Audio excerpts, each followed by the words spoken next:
Then you'll see some non-verbal communication. If you block your wife's text. Okay, so even if they don't give you feedback, non-feedback is still feedback. It's saying something. Okay, so again, explain this model. And as we looked at, there were different parts to the model as well. You know, the communication model, sender, receiver, feedback. And the communication principles for a lifetime. I would also add in the communication principles for a lifetime. The communication principles, you know, include being aware of your communication with yourself and others. This is going more into the analysis and analytical side. Because to get the higher grades, obviously, you can't just state the standard. You need to go into a bit more evaluation and analysis. Yes? So this slide here gives you more evaluation and analysis, your interpretation of it. And being aware of your communication and yourself. How are you communicating? How are you coming across? You know, when my son was at school, he used to get a lot of trouble coming his way. But then, was it him or was it them? It was them, but also him. The way he was communicating with his body language. And so he had to reflect upon that himself. And then changing his stance in terms of how he was coming across.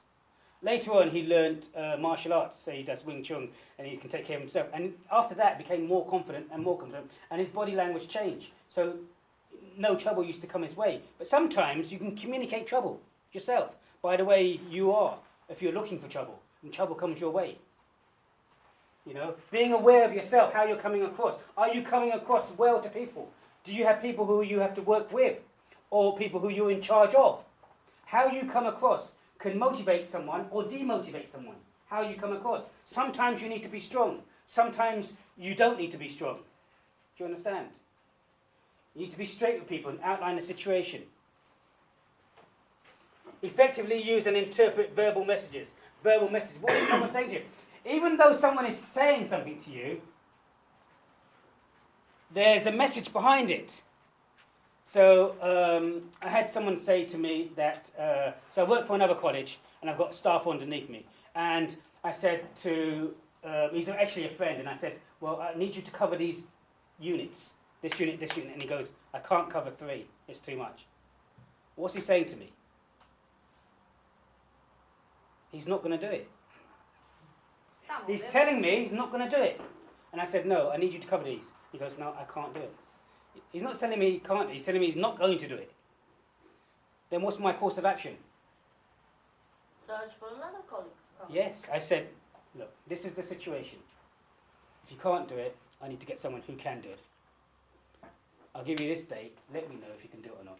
Straight to the point. But the point I'm trying to say is the message that he was giving me was a message. The message, I had to go and give him back another message, which literally was an ultimatum, and say, you can neither do this, or really I need to get someone else to cover these units, if you can't. But I did say to him I would help him with this, and help him with this, and help him with this. So what I'm trying to say is, because someone says something to you, you have to read in between the lines, because they're not saying this. They're not saying, no, I'm not doing it. He didn't say that, but indirectly he was saying it. So then you have to spot that and read it. What are they saying? What exactly is someone saying? Because they're saying it but not saying it. Effectively use and interpret non-verbal messages. Non-verbal messages. You know, when we talk to people, we don't just talk like this, and we don't just use our mouth. We use our whole body. How someone's coming across. You interpret all of it. Even in texts and emails. If someone does it in bold, what are they doing? Bold capital letters. They are shouting at you. They want to attract their attention. They are shouting at you. Why are you shouting at me?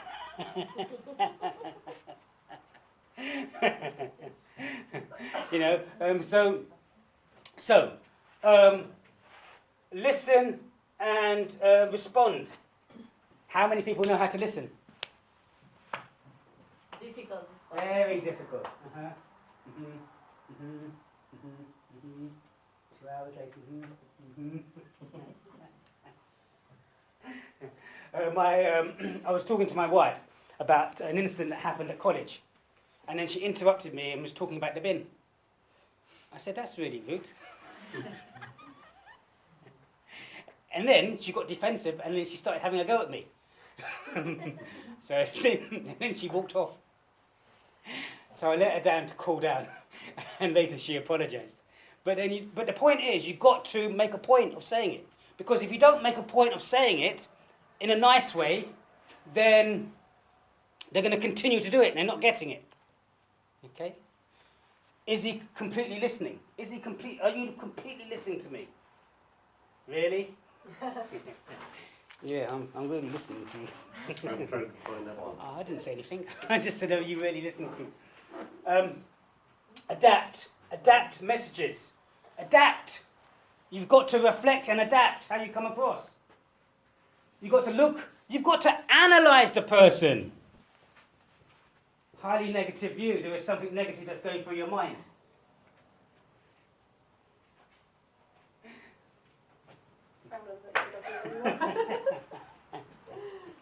Leaning forward shows interest,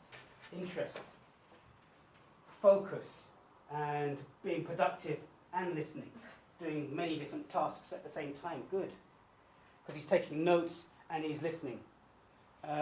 Evaluation there, but you look slightly tired because your thumb is holding up your head. No, I think now we adapt the message Okay. when my boss is coming and tell, Okay. Florin, is it the fix at this? Yes. This will adapt me, Yes. the message. Okay. Yes. So again, using this. Now, then after you've done this, remember it needs to be concise. Now you're developing in terms of your analytical skills. You need to be concise. You can't waffle on too much. You need to be concise. Only 400 words in the introduction. The next thing I need you to do is to talk about the Gibbs reflective model. Now, all this, by the way, is on Moodle. So the Gibbs reflective model, the first thing is, I'll use the other one to make it easier for you. So,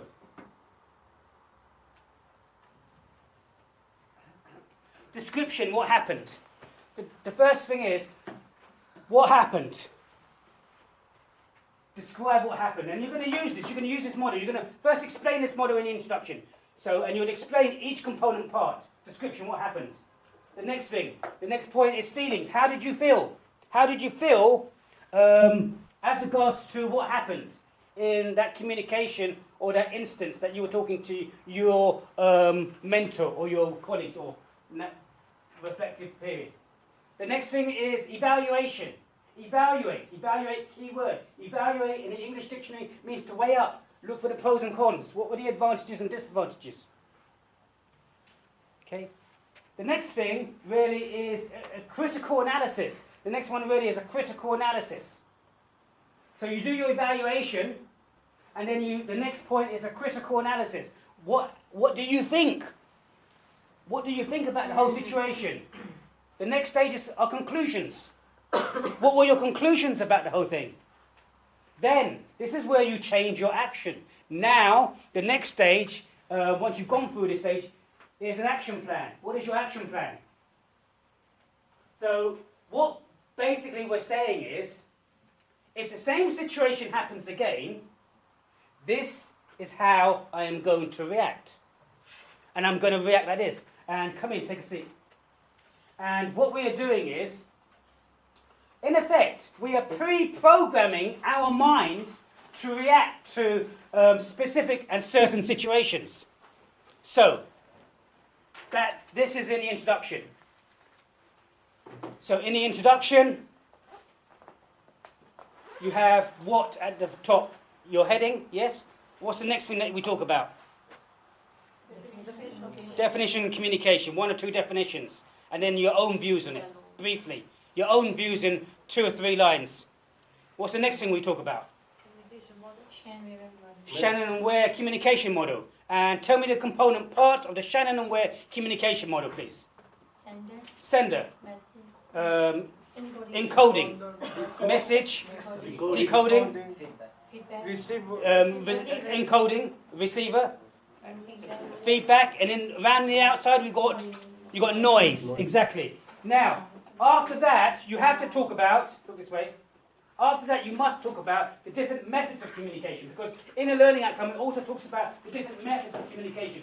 Different methods of communication includes what? Tell me. Verbal, non-verbal. Verbal, non-verbal. Verbal in terms of different types, tell me. Speaking, writing. Talking, writing, texting, emailing. So you mention phone, you mention all these, because in the questions it asks you to talk about the different methods of communication. Yes? So you have to mention this. And then after you've done that, what's the next thing that you talk about? What's the next thing you talk about, please? Gibbs reflective. Gibbs reflective model. So now you explain Gibbs reflective model, which includes what happens. Well, we have communication principles for a lifetime first. Yes, sorry, you go to more analysis. Thank you very much. Good communication there. Well spotted. And then she threw that in the communication lifetime analysis. What does that include, that communication?